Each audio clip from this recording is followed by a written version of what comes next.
Daha fikirlerim döndü qətir.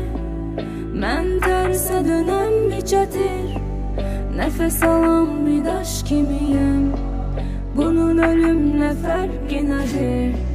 Ürək közdaşdan sənə tərs, özünə kölələr arayan qəfəs. Mənə eşq pıçıldayan o səs. Hanı bəs, hanı bəs, hanı bəs?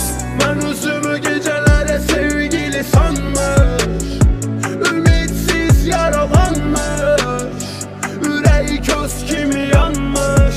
Biriyəm, bilirsən, bilirəm. Kim sevgidə sinifdə qalmış, min doğru bir yanlış, hər yalana inanmış. Bilirsən, bilirsən, bilirəm. Nə qədər yaram var, ürəyini qoparır adamdan.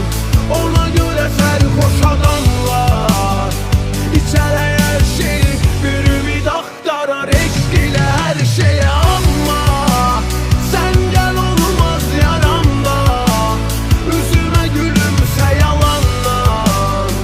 Yazılan hər şeyi unutma, tək şeyi sən mənim hər şeyim. Amma sən gəl olmaz yaramda, üzümə gülümsə yalandan. Yazılan hər şeyi unutma, tək şeyi sən mənim hər şeyimsən. Sərxoş bir adam, qapının önündə biraz şəraba, özünü ölümdən daşıyır adam. Ürəyi dəmirdən daşdı ya da nə yaşayır adam bilməz. Gecə yata bilə mənim dərdimdən, anlamaz ki dərdim nə. Mənim gecədən fərqim nə, fərqim nə, sənin dərdin nə? Mən özümü gecələrə sevgili sanmış, ümitsiz yaralanmış, ürəyi köz kimi yanmış. Biriyəm, bilirsən, bilirəm. Kim sevgidə sinifdə qalmış, min doğru bir yanlış, hər yalana inanmış. Bilirsən, bilirsən, bilirəm.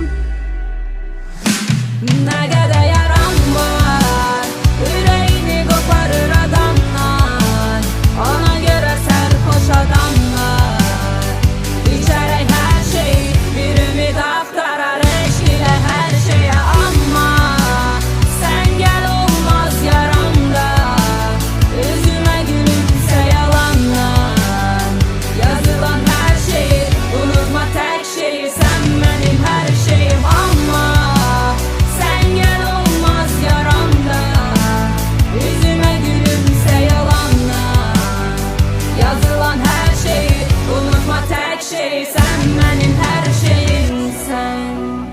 Ürəyini qoparır adamdan, ona görə sərxoş adamlar İçərək hər şey, bir ümid axtarar eşq ilə hər şeyə.